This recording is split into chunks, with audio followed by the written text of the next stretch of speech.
4장 7절부터 마지막까지 시작. 두기고가 내 사정을 다 너희에게 알려주리니 그는 사랑받는 형제요 신실한 일꾼이요 주 안에서 함께 종이 된 자니라. 내가 그를 특별히 너희에게 보내는 것은 너희로 우리 사정을 알게 하고 너희 마음을 위로하게 하려 함이라. 신실하고 사랑을 받는 형제 오네시모를 함께 보내노니 그는 너희에게서 온 사람이라. 그들이 여기 일을 다 너희에게 알려주리라. 나와 함께 갇힌 아리스다고와 바나바의 생질 마가와 이 마가에 대하여 너희가 명을 받았음에 그가 이르거든 영접하라. 유스도라 하는 예수도 너희에게 문안하느니라.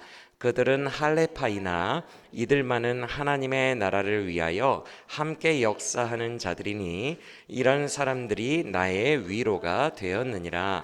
그러 또 예수의 종인 너희에게서 온 에바브라가 너희에게 문안하느니라. 그가 항상 너희를 위하여 애써 기도하여 너희로 하나님의 모든 뜻 가운데에서 완전하고 확신 있게 서기를 구하나니 그가 너희와 라오디게아에 있는 자들과 히에라볼리에 있는 자들을 위하여 많이 수고하는 것을 내가 증언하노라. 사랑을 받는 의사 누가와 또 데마가 너희에게 문안하느니라. 라오디게아에 있는 형제들과 num바와 그 여자의 집에 있는 교회에 문안하고 이 편지를 너희에게서 읽은 후에 라오디게아인의 교회에서도 읽게 하고 또 라오디게아로부터 오는 편지를 너희도 읽으라. 아키뽀에게 이르기를 주 안에서 받은 직분을 삼가 이루라고 하라. 나 바울은 친필로 문안하노니 내가 매인 것을 생각하라. 은혜가 너희에게 있을지어다.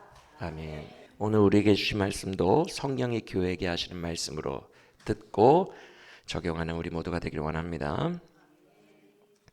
오늘 우리가 함께 묵상할 본문은 골로새서의 마지막 부분이면서 동시에 끝인사 파트입니다. 바울은 다른 서신들에서도 그렇듯 역시 골로새서에서도 끝인사 때는 문안 인사를 줄줄줄줄 기록해 놓고 있습니다. 서로 보내는 교회 쪽에 있는 교인들과 받는 교회 쪽에 있는 교인들을 인사시키는 거예요. 그게 이 시대의 끝인사였습니다. 그런데 우리는 이 문안 인사 파트를 통해 당시 바울의 스쿼드, 즉 스쿼드가 뭐예요? 바울이 형성하고 있는 바울의 팀, 그 바울의 팀에 대한 정보를 알 수 있습니다. 여성분들은 별로 관심이 없겠지만 축구 경기를 보면 해설하시는 분들이 스쿼드가 어떻다라는 말을 종종 씁니다. 그래서 아마 남자분들 중에 축구 좋아하시는 분들은 스쿼드라는 말을 생소하지 않게 많이 들어보셨을 거예요. 그 팀원들을 말하는 거예요. 한국 팀에는 어떤 스쿼드가 있니? 손흥민, 황희찬 이런 스쿼드가 포진해 있어. 이렇게 말하죠. 그런데 쉽게 말해서 스쿼드는 팀이라는 뜻이지만 더 엄밀하게 말하면 분대라는 뜻입니다. 군대 용어예요. 군사 용어.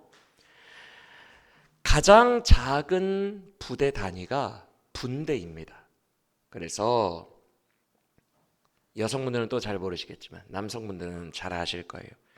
부대에 가면 한 내무반에서 쫙 자죠. 예전에 저희 때는 40명 정도가 한 내무반에서 잤어요. 그러면 그 중에 여기에 녹색 견장을 달고 있는 좀 리더같이 생긴 병사가 있어요. 그 병사를 분대장이라고 부릅니다.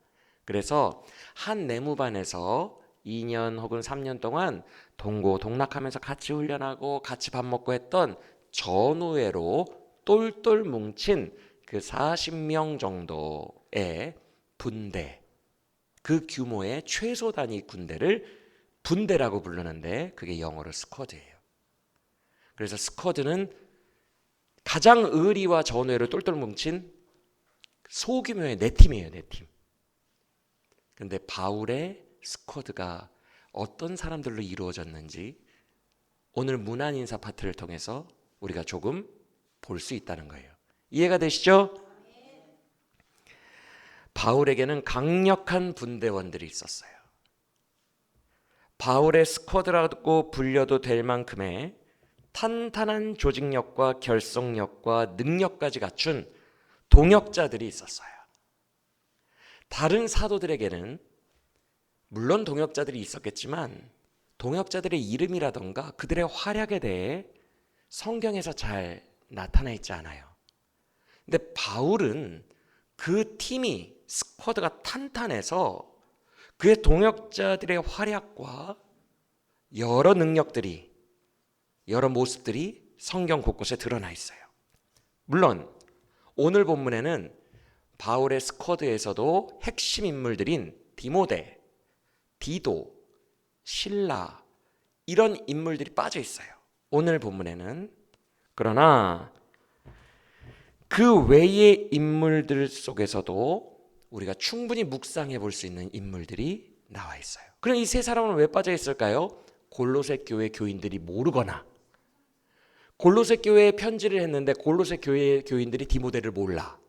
그러면 의미가 없죠. 문안 인사를 할 의미가 없죠. 모르거나 혹은 지금 바울은 로마 감옥에 갇혀 있는 신세인데 지금 바울의 곁에 없거나 다른 데서 일 보고 있거나 하면 문안 인사에 빠지게 됩니다.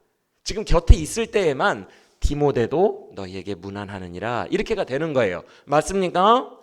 그래서 이 세 인물이 빠져 있고 지금 바울이 문안 인사를 할 수 있는 스쿼드 명단만 오늘 본문에 기록되어 있다는 거죠. 우리가 말씀 듣기에 앞서서 먼저 축복합니다. 우리 교회가 이런 스쿼드 분대를 이루기를 원합니다. 내년에 교회 표어가 뭐가 될지 저는 아직 몰라요. 늘 기도원에서 받아오기 때문에 저는 알지 못하지만 최근에는 이런 마음이 개인적으로 들어요.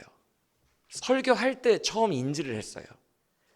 품고 있다가 설교한 게 아니라 설교 중에 말씀을 선포하면서 진짜 그러네 인지하게 되었는데 그게 뭐냐면 따라합시다. 마의 백명고지를 넘어서자. 이 목표가 제 안에 그냥 말씀을 선포하다가 진짜 이렇게 들어왔어요. 여러분 모두 저와 함께 이 목표를 향해 달려가실 줄 믿습니다. 100명이 별거 아닌 것처럼 느껴질 수 있지만 앞에 마예라는 수식어가 붙었죠. 이구동성으로 많은 교회와 목사님들이 말하는 어려운 고지예요. 100명 고지라고 말해도 될 정도로 몹시 점령하기 어려운 고지입니다. 상당히 어려워요. 그래서 100명 고지는 저 혼자서는 절대로 이루어낼 수가 없어요. 뭐 100명 같다 그래요. 어떤 목사님은 한 5,000명까지 혼자 하더구만. 모르겠어요. 그분은 대단한 분이시고 저 혼자서는 100명도 버거워요. 그래서 동역자가 필요하고 같은 분대원들이 필요합니다. 그 분대가 여러분들이 되시기를 축복합니다. 바울의 스쿼드처럼 끈끈하게 이루어진 그 동역자들이 우리가 되었으면 좋겠어요. 그래서 우리 앞에 놓인 전쟁을 함께 감당하며 마의 100명 고지를 일찌감치 점령하는 우리 교회가 되기를 축복합니다. 그래서 오늘 말씀을 들을 때는 부담이 아니라 소망을 가지고 들었으면 좋겠어요. 100명 고지를 점령하려는 가는 길목인가 보다. 소망을 가지고 오늘 말씀을 마음으로 영으로 듣는 우리 모두가 되기를 원합니다. 오늘 이 명단을 다 설명하려고 다 준비했어요. 시간 관계상 도저히 다 얘기를 할 수가 없어요. 그래서 중요 인물들인 아리스다고, 에바브라, 누가, 데마 뺐습니다. 다 설명할 시간이 없어서 중요 인물들만 몇 명만 우리가 함께 볼 텐데 이 두기고라는 7절에 처음 나오는 이 인물은 뺄 수가 없어요.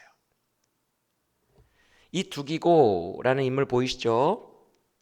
신약 성경에 5번 정도나 기록되어 있는 저명한 사람입니다. 5번 기록되어 있다면 대단한 거예요. 바울의 스쿼드 중에서도 5번 기록된 사람이 많지 않아요. 예를 들어 디도서의 주인공인 디도도 5번이 안 돼요.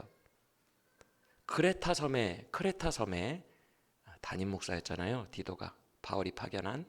근데 디도도 5번이 안 돼요. 두기고는 5번이나 등장했어요. 그런데 그렇게 중요한 사람이 뭐 했어요? 주로 전달자, 사신, 전달자, 배달부로 쓰임을 받았던 것 같아요. 바울은 두기고를 내가 너에게 보내노니 라고 말을 에베소 교회에도 했고 골로새 교회에도 했고 크레타섬 그레데 교회에도 했어요. 내가 두기고를 너에게 보내노니 그를 영접하라. 3개 교회에나 두기고를 보낸다고 말했기 때문에 두기고는 주로 바울의 스쿼드에서 어떤 것을 담당한다고요? 전달자를 담당하는 데 쓰임받았던 사람이에요. 그러면 우리는 전달자 별로 비중 없잖아, 가볍게 생각하는 경향이 있어요.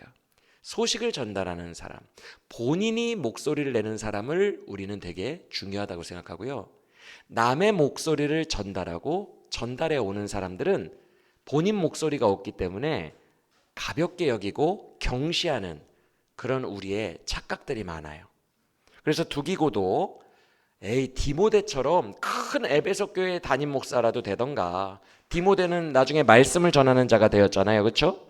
그런 사람이 되던가 하면 비중 있게 생각하고, 두기고 같은 사람은 작게 생각하는데 전달자가 당시에 얼마나 중요한 사람이었는지를 우리는 알아야 돼요. 그래서 3개 교회를 개척하고 3개 교회 담임 목사가 된 골로새 교회를 정작 개척한 에바브라도 오늘 뺐어요. 골로새 교회를 개척한 장본인도 뺐어요. 근데 두기고는 못 빼겠어요. 전달자가 얼마나 중요한지 한번 봅시다.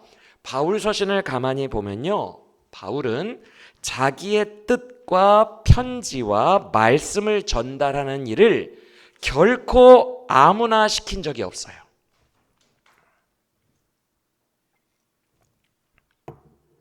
전달자를 아무나 세운 적이 없다고요. 바울이 이 부분에서 얼마나 엄선하고 엄선해서 전달자를 세웠냐 하면, 바울 서신이 13권이잖아요. 13권을 이렇게 쫙 보면 전달자 직분으로 쓰임받은 사람이 단 2명밖에 없습니다. 누구냐 하면 디모데와 두기고.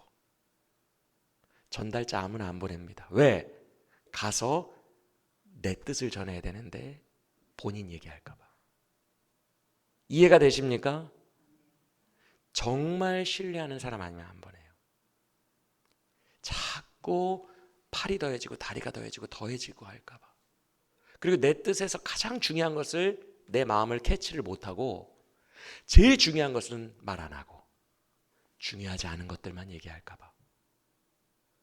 내 마음과 똑같은 강조점을 얘기하지 않을까 봐.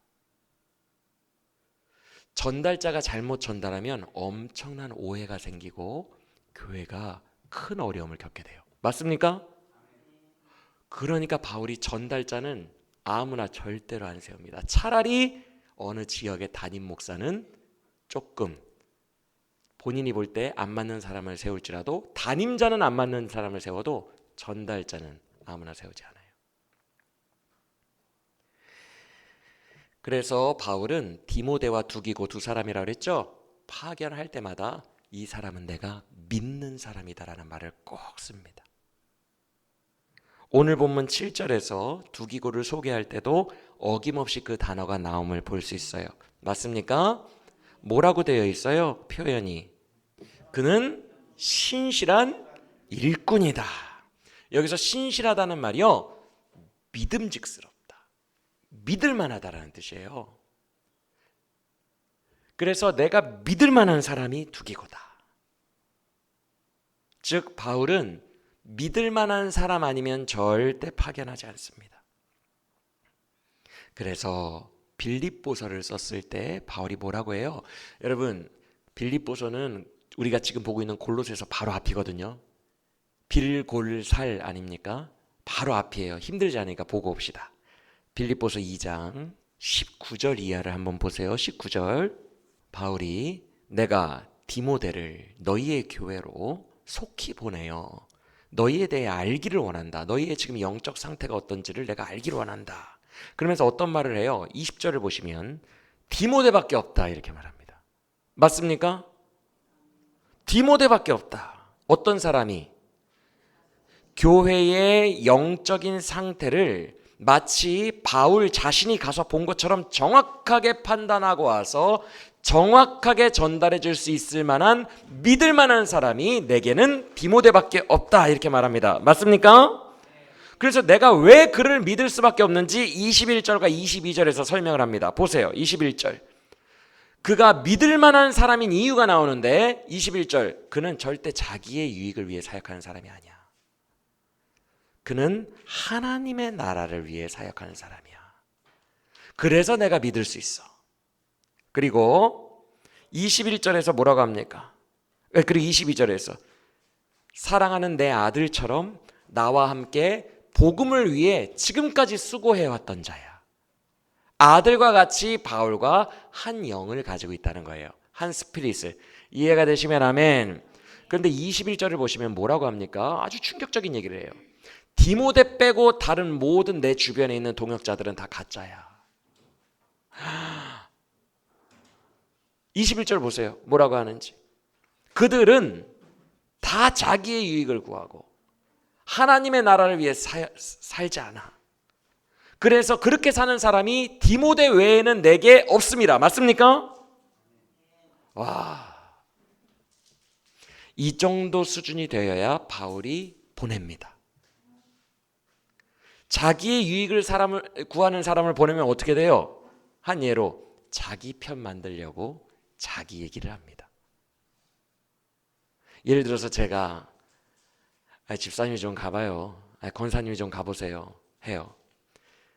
교회와 주님의 나라의 일을 구하는 사람이 아니라 자기의 유익을 우선시하는 사람이 가면 본인이 공격받을 것 같거나 원수될 것 같으면 그 부분은 제가 당부했는데도 얘기를 안 해. 그리고 본인이 칭찬받고 인정받고 자기 편으로 그 사람을 구워 삶을 수 있을 만한 그런 멘트들은 강화하고 강조해. 어떻게 믿고 맡기겠어요? 맞습니까? 자기의 유익을 구하는 사람에게 어떻게 믿고 맡겨요? 말을 변형시킬 텐데 자기의 유익에 따라. 근데 충격적인 말을 바울이 합니다. 디모데 외에는 그런 사람이 나에게 없다. 그래서 디모데를 보낸다. 그러면 여기까지 배우시고 두기고가 얼마나 대단한 사람인지 이해가 되시죠? 여기까지 배우고 나니까 그냥 단순히 전달자라고 하면 아우 저 사람 별로야. 담임 목사도 아니고 별로야. 그렇게 생각하실 수 있는데 정말 신실한 사람 아니면 이 역할을 안 맡긴다. 두기고의 영성이 웬만한 담임 목사님들보다 훨씬 더 강력하고 뛰어났다는 것을 우리는 알 수 있어요. 맞습니까?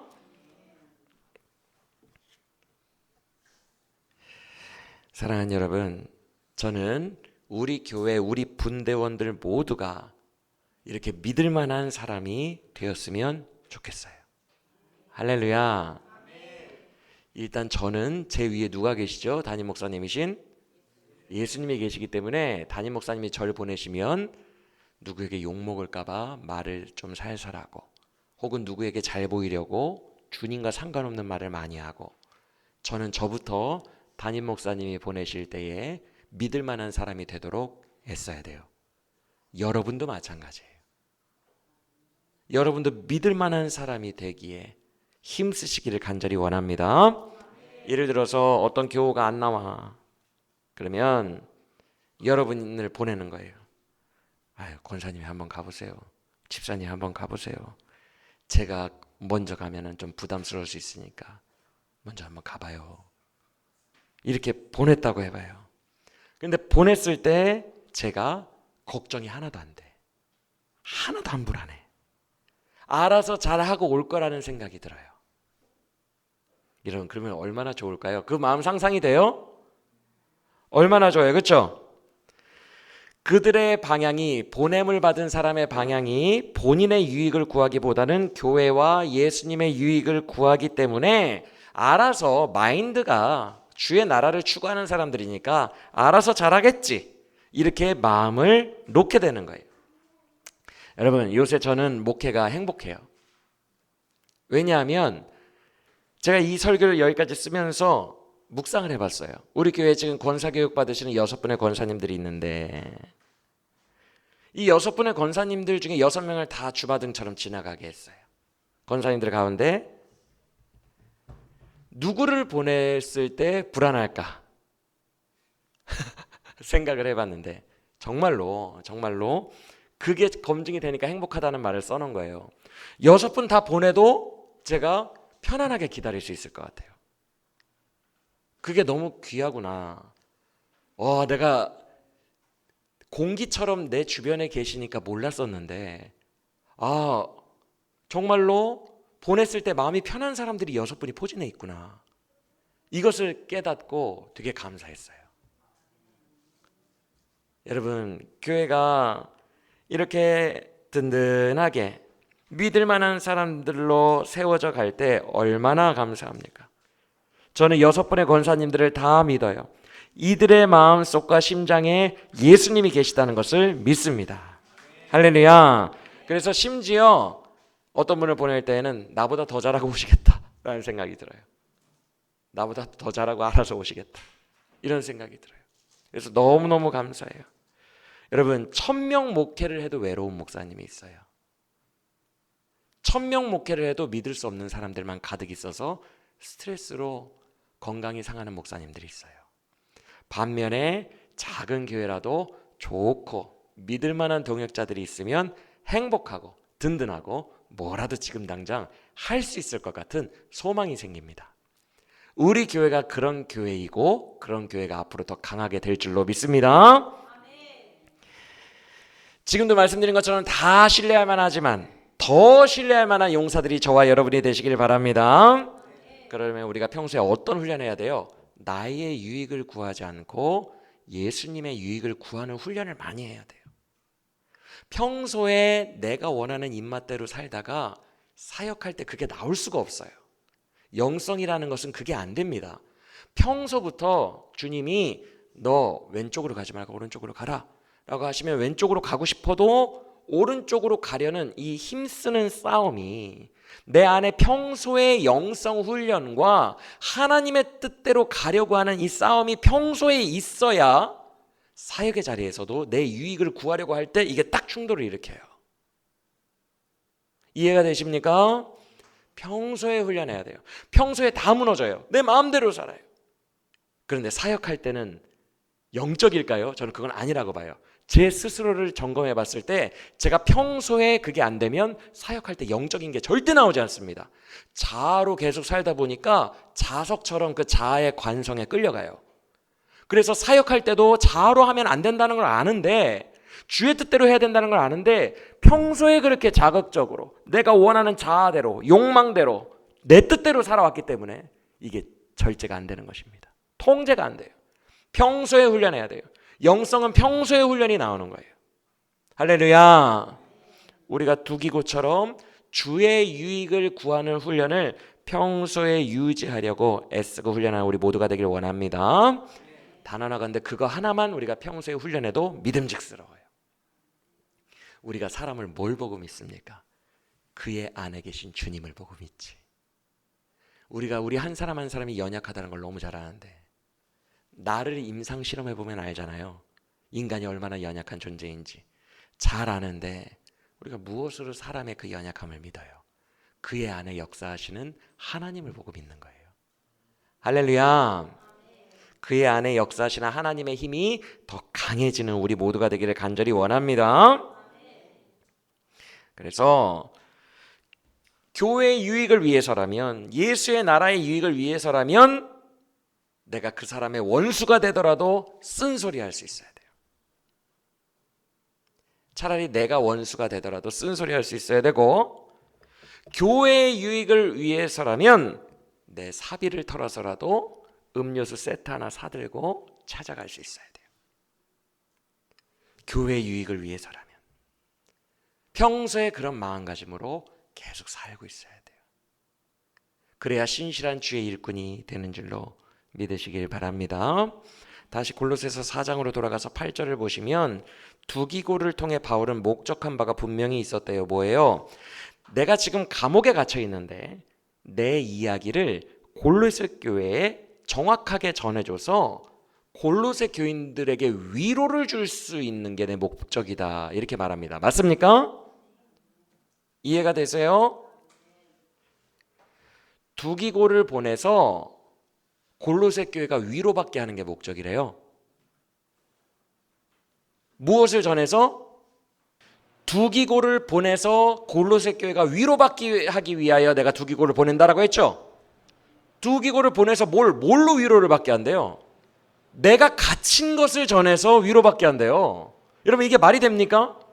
감옥에 있어요, 바울이 감옥에 있다는 이 고통스럽고 처참한 것을 전해서 무슨 위로를 받아요?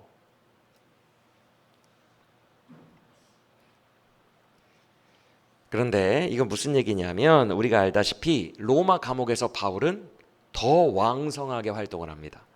사도행전의 마지막 장인 28장의 마지막 절이 어떻게 끝나는 줄 아세요? 바울이 로마 감옥에 갇힘에 로마에 사는 전 로마 시민이 그의 말씀을 들으러 오더라, 이렇게 끝납니다. 복음이 그곳에서도 흥왕하더라, 이렇게 끝나요. 그러니까 로마에서 상황이 더 안 좋아졌거든요. 내 삶의 형편은 더 안 좋아졌는데 주의 나라는 더 커지는 거예요. 심지어 가이사의 친척들까지 전도했대잖아요. 가이사가 누구예요? 황제입니다. 황제의 친척들까지 회심해버려요. 로마 감옥에 있을 때. 그리스도께서 나에게 역사하시는 게 더 커진 거예요. 그걸 두기고가 옆에서 본 거예요. 그래서 이 사실을 전해주므로 삶의 환경이 나빠진다고 너희의 삶이 끝난 것이 아니다, 너희에게 더 크신 하나님의 계획이 있다, 이렇게 위로를 주게 하려고 함이라 라고 8절에서 말한 거예요. 이해가 되시면 아멘.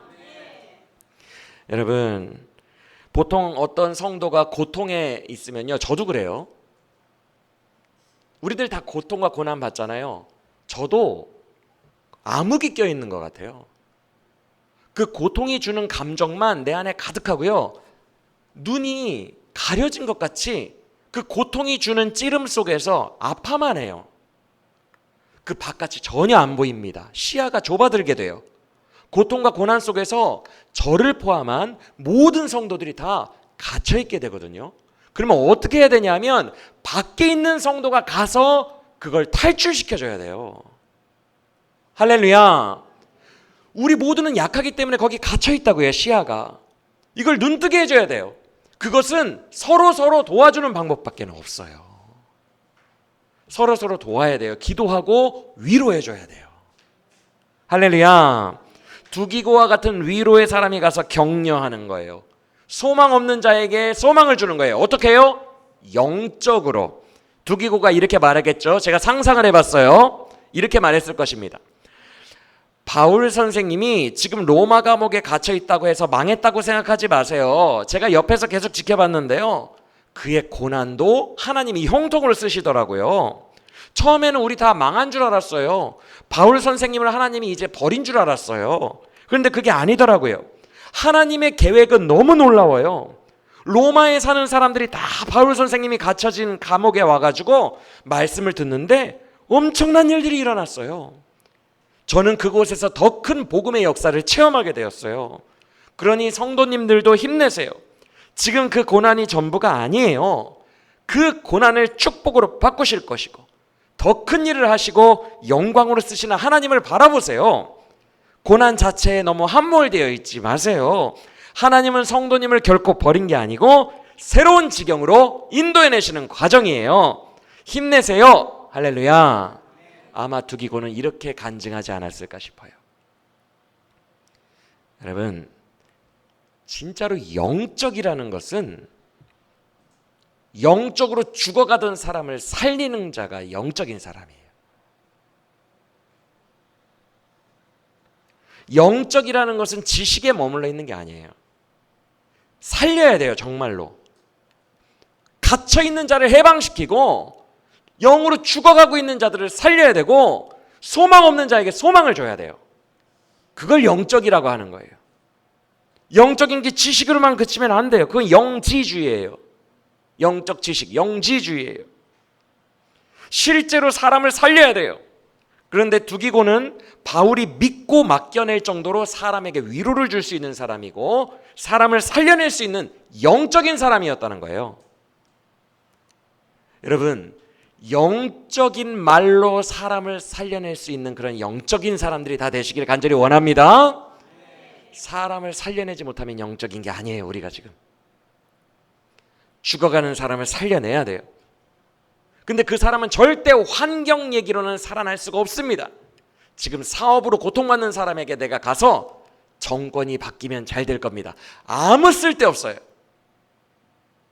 영적으로 살려야 돼요. 영적인 얘기가 강력하게 그 사람의 심장에 들어가야 돼요.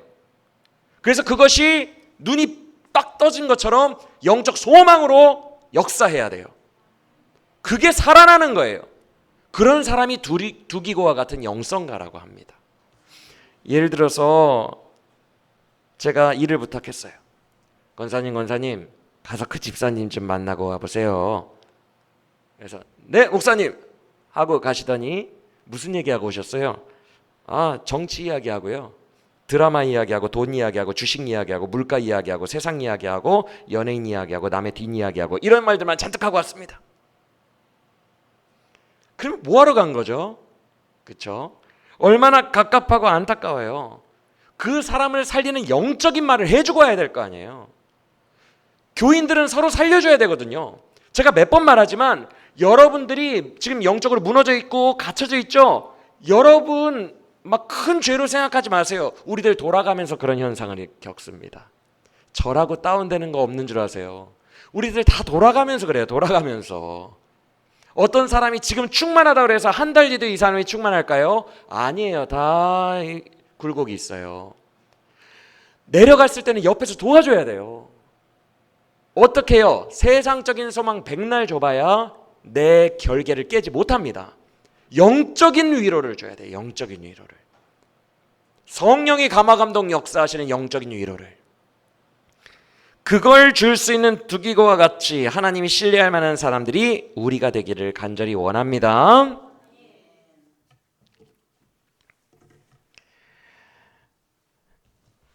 함께 앞뒤 옆 사람과 인사합시다. 한 챕터가 끝났으니까 두기고와 같은 영적인 사람이 됩시다. 쉽죠? 두기고 위로의 사람, 영적 위로의 사람, 그리고 자기 유익을 구하지 않는 훈련을 한 사람. 쉽죠? 기억하시길 바랍니다.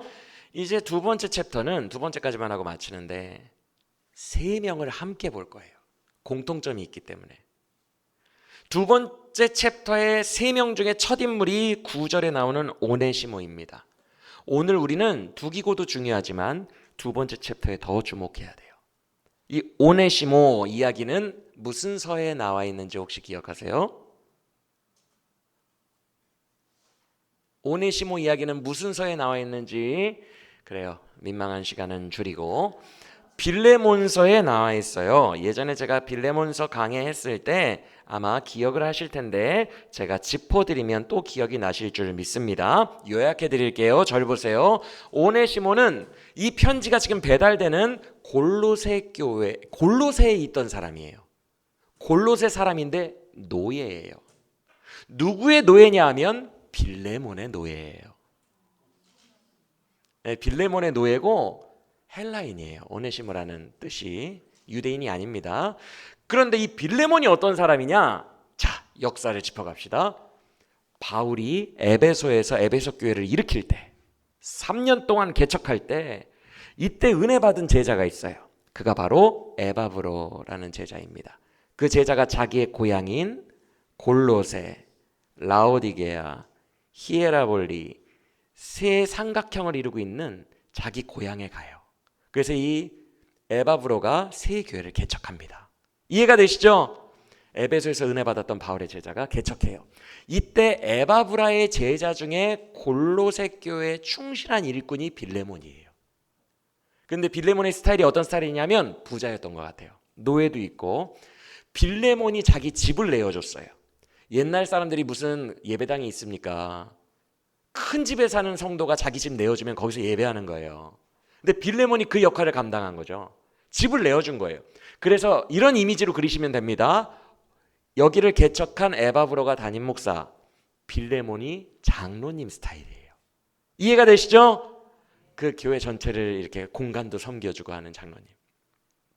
그리고 그의 아내 아비야, 빌레몬서에 나오거든요. 신실한 권사님으로 생각하시면 됩니다. 장로님의 아내 권사님. 왜냐하면 바울이 빌레몬서 쓸 때 인사말에 내 자매 아비야에게 문안하라 이렇게 돼 있거든요. 아내예요. 근데 이 빌레몬은 세 가족이에요. 아들이 있어요. 아키뽀. 골로새서의 제일 마지막 바로 전절에 나와요. 한번 보시겠어요? 나옵니까? 아키뽀에게 주님이 주신 것을 빨리 이행하도록 하라. 이게 뭔지 아무도 몰라요. 본인들끼리의 이야기예요. 이해가 되시죠? 근데 이 아키뽀가 빌레몬의 아들이에요. 그런데 이 아키뽀를 뭐라고 소개하냐면 빌레몬서 3절에서 이렇게 소개합니다. 나와 함께 용사된 자 아키뽀에게 문안하라. 분대원이에요. 분대원. 우리가 오늘 배우고 있는 바울의 스쿼드에 누가 들어가 있어요? 빌레몬의 아들이 들어가 있어요. 나와 함께 병사된 자 아키뽀. 즉 이렇게 그려놓으시면 돼요. 잘 보세요.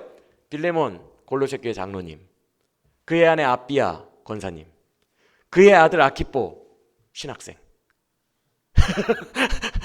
딱 그림이 그려지죠? 얼마나 신실한 집안인지 그냥 그려지죠. 그렇죠? 그런데 이 빌레몬의 집의 노예가 오네시모였어요. 근데 오네시모가 탈출해버렸어.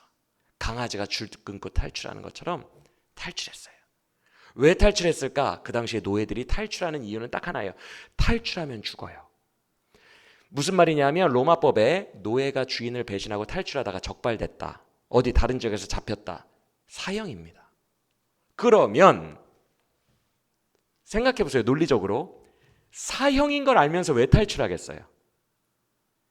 집에서 뭔가 무슨 짓을 했는데 이게 걸리면 집에서 사형당하니까 사형 일자를 좀 늘리기 위해서 탈출하겠죠. 이해가 되십니까? 밖에 나가면 사형인데 왜 탈출하겠어요? 사형 당할 만한 짓을 한 거예요. 집에서. 그러니까 빌레몬의 가정에 큰 해악을 끼치고 도망간 거예요. 무서워서. 근데 이 오네시모가 도망가다가 어디까지 흘러가요? 로마까지. 로마에 흘러가가지고 로마에서 나 잡히면 안 돼. 도망자 생활하고 있는데 어디까지 흘러가요? 바울이 설교하고 있는 로마 감옥까지. 여러분 이렇게 흘러온 게 기적입니다. 맞습니까? 골로새는 아시아에 있어요. 터키에 있다고요. 로마는 이탈리아예요. 터키에서 이탈리아까지 가려면 아테네, 마케도니아와 이 고린도가 있는 이 아가이아 지방을 지나가야 돼요. 그래야 로마예요. 2번 바다를 건넌다고요. 여기까지 흘러가서 그 좁은 감옥에 있는 바울을 만난 거예요. 그래서 바울의 설교를 듣고 회심해 버립니다. 성령 받아요. 할렐루야. 그러니까 이게 무슨 드라마입니까? 막장 드라마도 이렇게는 안 쓰잖아요. 그렇죠? 근데 오네시모가 거기에서 변화를 돼요. 바울이 사랑과 은혜로 용납해줘요. 이 노예를. 도망쳐온 노예에게 복음을 전해줘요. 그래서 바울이 어떻게 해요? 너 돌아가 이제. 네 고향으로 돌아가. 그러면서 그냥 보내지 않고, 그냥 보내면 어떻게 될 수도 있어요? 죽을 수도 있으니까 그냥 보내지 않고 빌레몬에게 편지를 써서 보내줘요. 빌레몬아, 얘 많이 변했으니까 용서해라. 그리고 이제는 노예로 받지 말고 내 직계 제자니까 너의 아버지 군번이다. 이해가 되십니까? 지금 제가 무슨 말 하는지? 빌레몬은 누구의 제자예요? 에바브라가 개척한 교회의 제자죠. 그렇죠? 에바브라는 바울의 직계 제자죠. 에베소에서. 그렇죠? 학렬이 빌레몬보다 올라간 거예요. 오네시모는 내 직계 제자다.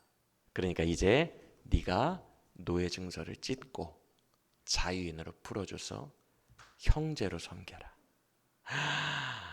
그런 편지를 오네시모의 손에 들려서 골로새로 가 보낸 거예요. 편지를 쥐고. 상황 이해가 되시죠? 그러면 여러분들, 지금 바울이 빌레몬에게 요구한 게, 여러분이 빌레몬이라고 해봐요.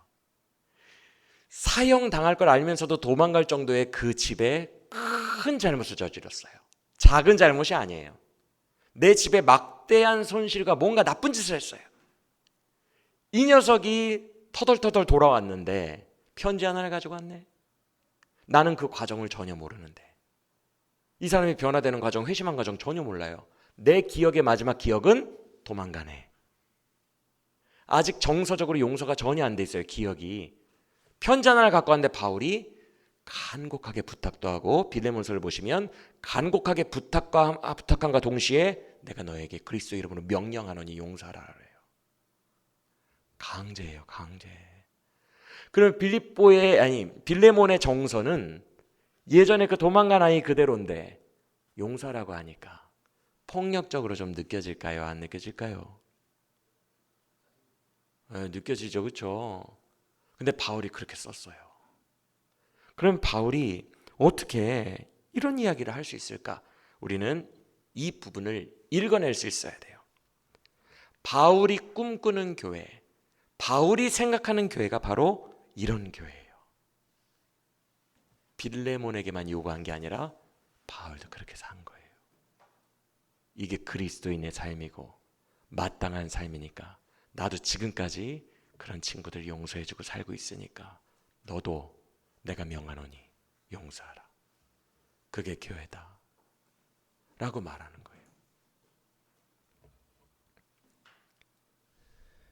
본인은 사랑 없이 살면서 빌레몬에게만 사랑을 요구한 게 아니라, 아까 우리 찬양할 때 주의 은혜 우리 안에 충만해 우리 나나 찬양했죠? 은혜가 충만할 때 사랑이 넘쳐요.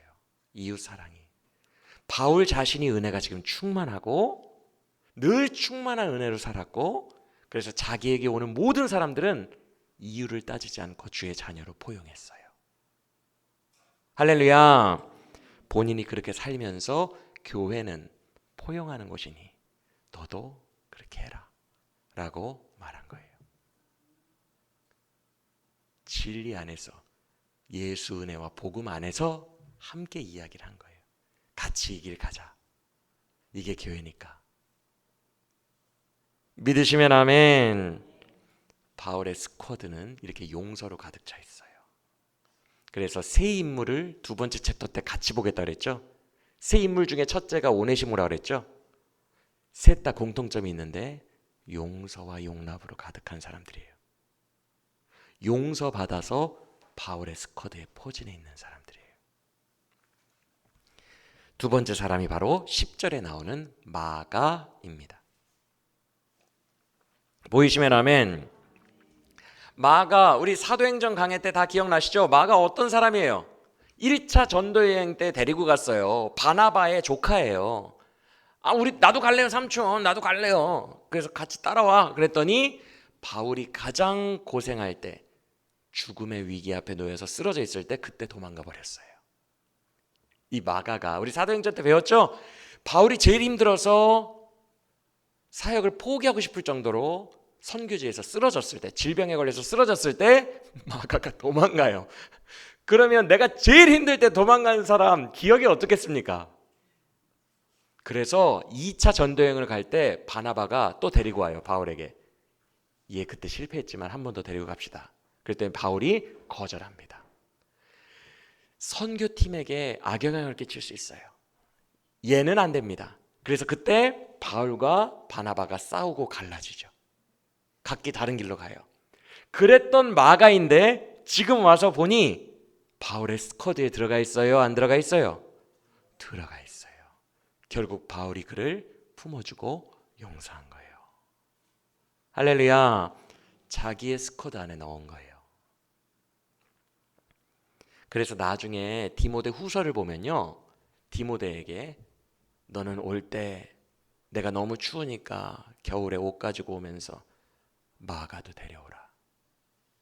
그가 나에게 힘이 되어준다. 아들과 같은 마가라고 바울이 바울이 마지막에 죽기 직전에는 인지하게 돼요. 마가도 처음에는 별로 안 좋았어요. 같이 생활하면서 안 좋았는데 나중에는 품어주고 사랑받고 은혜 받아서 그 스쿼드가 된 거예요. 할렐루야. 11절도 보세요. 그 다음에 나온 사람이 유스도라는 예수예요. 여러분, 이예수스, 이 예수님이라는 이름은, 예수라는 이름은 사실 구약의 여호수아예요. 그래서 히브리인들이 그 당시에 엄청 많이 쓰던 이름이에요. 바예수라는 사람도 사도행전에 등장하고요. 또 예수라는 이름 많이 등장하는데, 이 유스도라는 예수도 이름은 예수예요. 그런데 우리 예수님과 좀 구별이 필요하잖아요. 그래서 신자들 중에 이름이 예수인 사람들은 앞에 이름을 별칭으로 바꿉니다. 그래서 유스도도 나중에 이름을 바꾼 거예요. 신자는 감히 예수님과 같은 이름을 쓸 수 없으니까. 이해가 되십니까? 그래서 유스도라고 불리는 예수예요. 그런데 이 사람이 11절을 보시면 할레파였다. 할레파가 뭐예요? 바울 평생에 싸웠던 대적자들이 할레파예요. 율법주의자들. 평생에.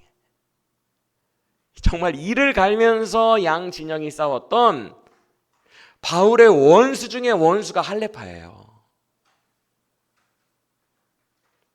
그런데 이 유스도도 할레파였다는 거예요. 그런데 어떻게 지금은 이 사람도 바울의 스쿼드 안에 들어가 있을까? 심지어 11절을 보시면 그는 현재 하나님의 나라를 위해 나와 함께 역사하는 동역자다. 어떻게 이렇게 됐지? 여러분 잘 들으세요. 바울은 나와 신학이 달라. 이 사람들은 구제불능이야. 율법주의자들은 정말 말이 안 통해. 정말 이 사람들은 말이 안 통하기 때문에 아예 젖혀놓을 거야 라고 젖혀놓지 않았다는 거예요. 이게 충격적인 거예요. 신학이 다르니까 젖혀놓을 거야.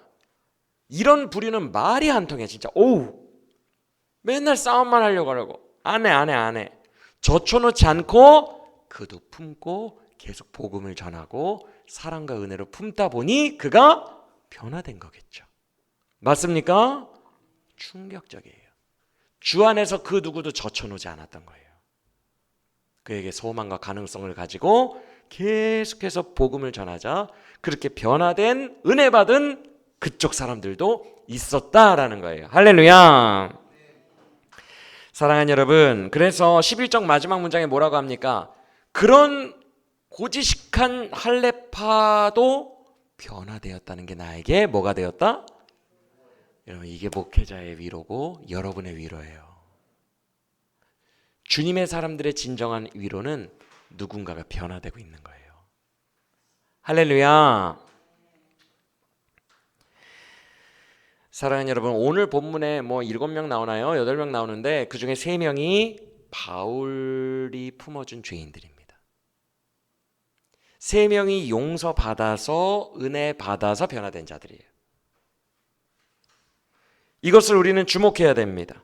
우리 교회, 우리 분대가 바로 이런 일을 해야 한다는 것을 꼭 기억하시길 바랍니다.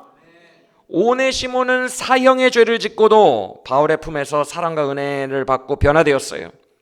오네시모의 원래 이름 뜻이 유익한 자예요. 근데 바울이 언어 유희로 뭐라고 하냐면 빌레몬에게 그가 과거에는 너에게 무익한 자였으나 이제는 변화되어 나와 너 모두에게 유익한 자가 되었으니 그를 받으라. 이렇게 말씀합니다. 여러분, 지금 우리들의 마음을 힘겹게 하는 내 인생이 너무 무익하게 보이는 그런 사람들이 있어도 바울은 절대로 배척하지 않았다는 거예요. 그들에게서도 주의 자녀의 소망을 봤어요. 그리고 복음을 전하고 용납하여 주자 사람들이 변하기 시작해요. 그래서 그것이 우리에게 위로가 됩니다. 할렐루야. 은혜를 주면 무익한 자가 오네시모가 되는 거예요. 믿으십니까? 사랑 주고 은혜 주면 변화되는 거예요. 마가 어때요? 마가는 그때 왜 도망갔어요? 힘드니까 도망갔겠지. 맞습니까? 선교팀이 진짜 힘들 때, 교회가 진짜 힘들 때 도망가요. 사람들이 다 빠져나갑니다. 이 교회가 너무 힘들 때 이 고통을 같이 어깨에 짊어질 사람들이 많지 않아요. 교회가 힘들면 교회가 여기뿐이냐? 지금 한창 번성하는 교회로 가겠다.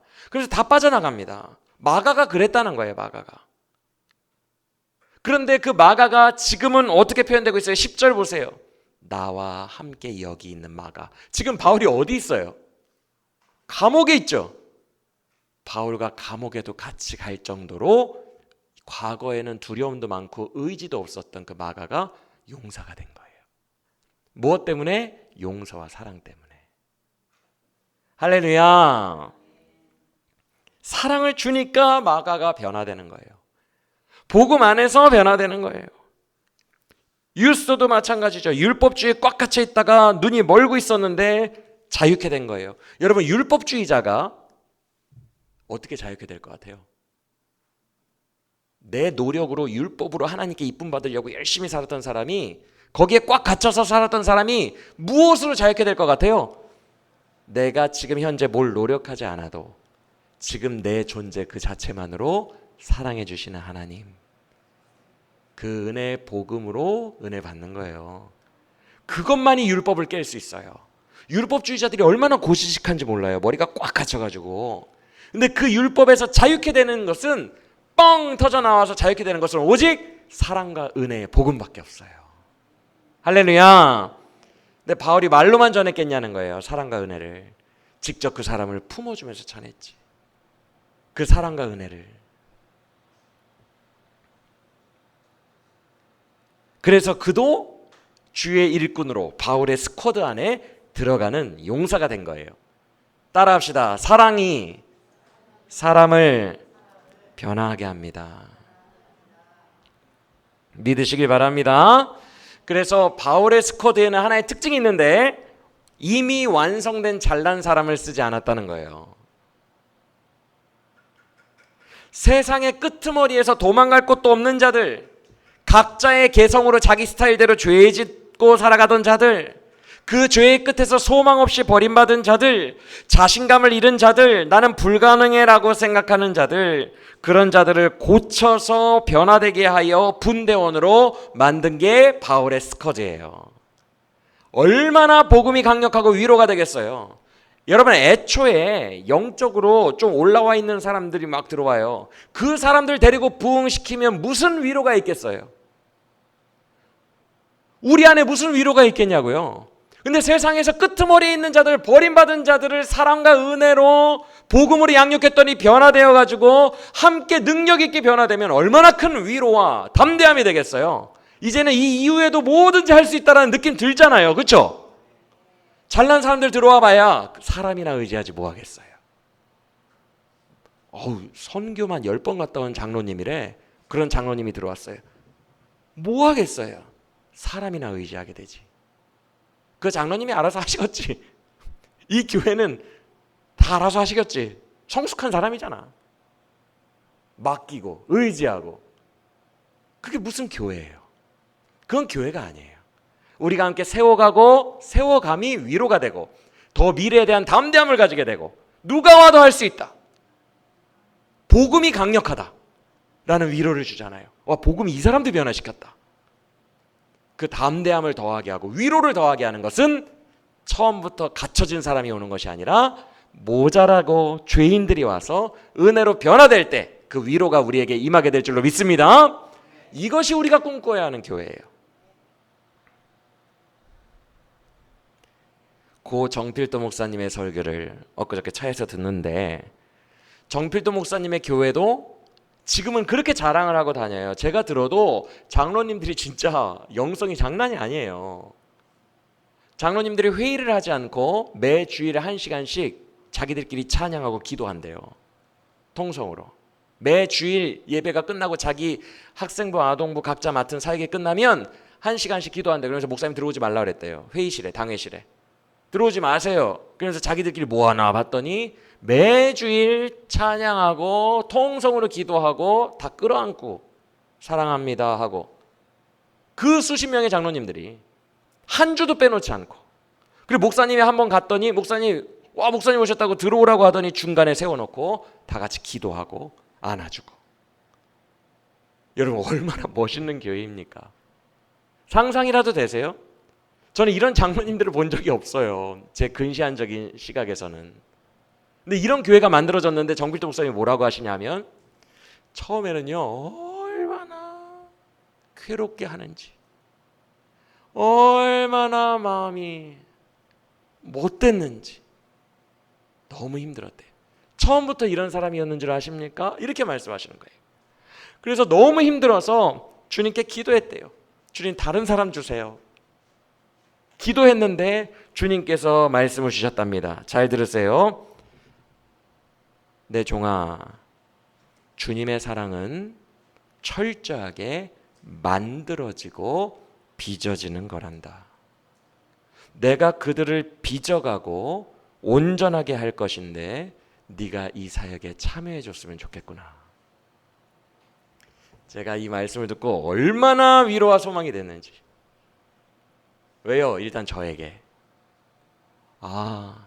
태어날 때부터 완전한 목사가 있는 게 아니구나. 태어날 때부터 멋진 목사가 있는 게 아니라 나도 만들어져 가면 가능한 거구나. 나도 정필도 목사님처럼 될 수 있구나. 하나님의 손에 빚어져 가면 나 같은 모지리로 태어난, 바울의 고백처럼 만삭되지 못하여 태어난 칠삭덩이 같은 나도, 여러 가지 연약함과 한계 속에서 절망하는 나도 하나님이 빚어가시면 목사나 성도나 다 만들어져 가는 거라고 했으니까 나도 소망이 있구나. 소망이 생겼어요. 그리고 성도님들도 만들어져 가는 거라고 했으니까 나에게 소망이 있구나. 만들어져 가는 거구나. 지금이 다가 아니구나. 이게 결론이 아니라 함께 주님과 함께 만들어져 가는 그 아름답고 행복한 역사가 있는 거구나. 주님이 하시는 거구나. 이게 깨달아지자 절망이 사라지고 소망이 보이기 시작했어요. 바울이 봤던 소망이 이것이 아닌가라는 생각이 듭니다. 할렐루야. 여러분, 우리의 지금 모습이 전부가 아니에요. 우리 모두는 하나님께 빚어질 것입니다. 그래서 우리 교회도 바울의 스쿼드처럼 빚어질 거예요. 주님이 직접 하실 거예요. 우리의 담임 목사님이신 예수님이 직접 우리를 빚어주실 것입니다. 우리를 목회하실 것입니다. 할렐루야. 그런데 그 같은 설교에서 고 정필도 목사님이 이런 말씀을 하셨어요. 부흥은 누구나 할 수 있지만 아무나 할 수 있는 건 아닙니다. 내가 아무리 부흥하고 싶어도 주님이 영혼들을 그 교회에 안 보내주시면 부흥이 불가능합니다. 그런 말씀을 하셨어요. 그러면 여러분, 저와 여러분에게 질문합니다. 주님이 어떤 교회에 보내주시겠어요? 자기의 잃은 양들을. 어떤 교회가 부흥하게 될까요? 여러분이 주님이시면 어떤 교회에 맡길 것 같아요? 가장 힘들어하고 지금 죄와 모든 중독에 찌들어서 오늘 내일 하고 있는 그 상처난 영혼들을 어느 교회에 맡기시겠어요? 여러분이 주님이라면. 사랑. 정필동 목사님이 단호하게 한 가지 말씀하셨어요. 내가 보낸 양을 사랑으로 잘 품어줘서 죽은 자도 살리는 교회에 보내지 않을까.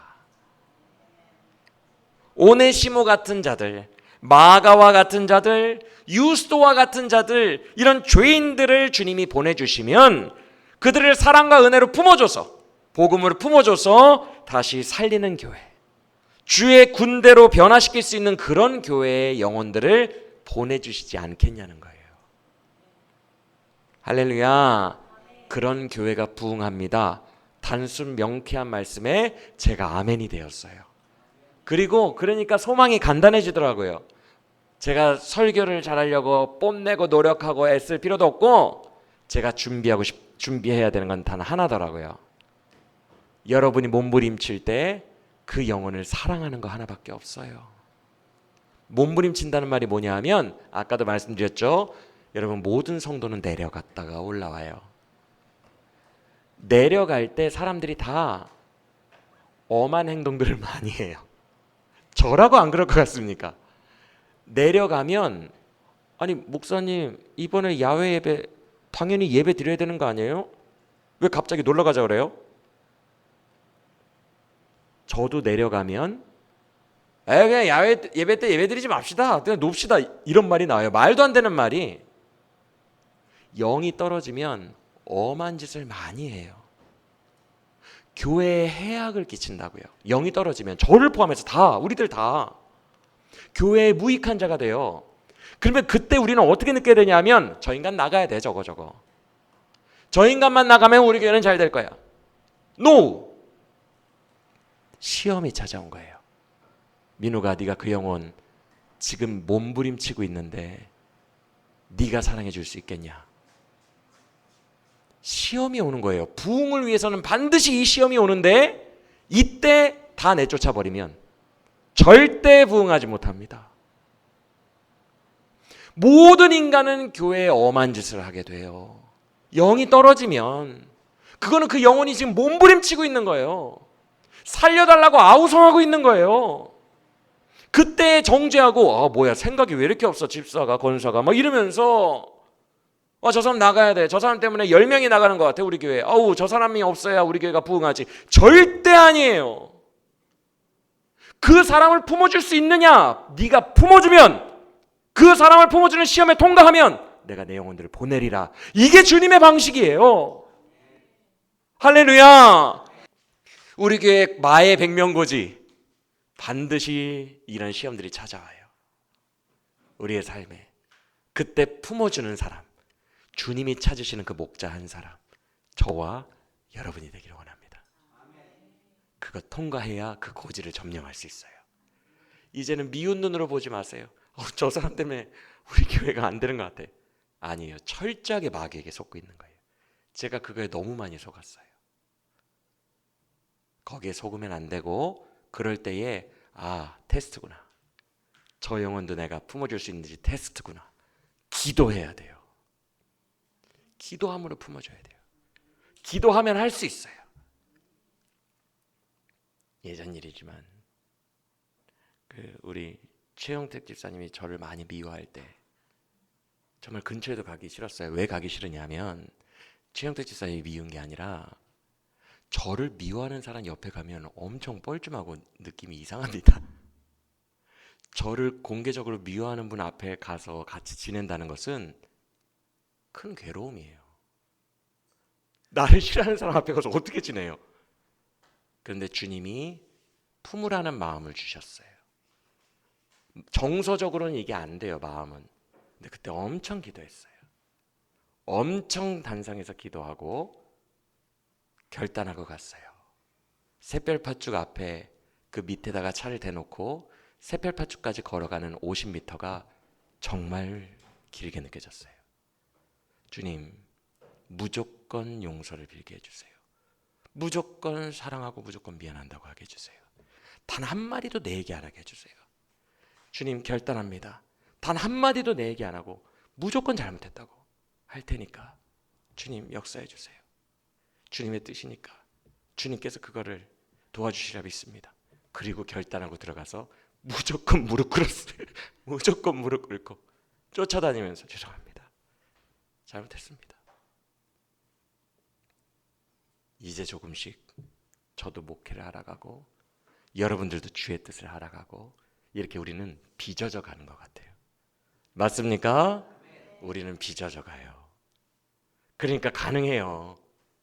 우리도 멋진 여러분들도 수영록교회 장로님들처럼 멋진 장로님 충분히 될 수 있고 저도 정필동 목사님처럼 존경받을 만한 목사님 충분히 될 수 있어요.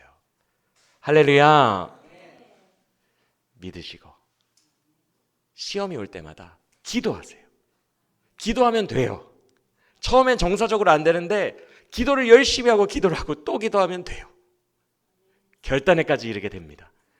꼭 기도해서 그 시험을 통과해서 마의 백명고지 정복하는 우리 교회가 되기를 간절히 원합니다.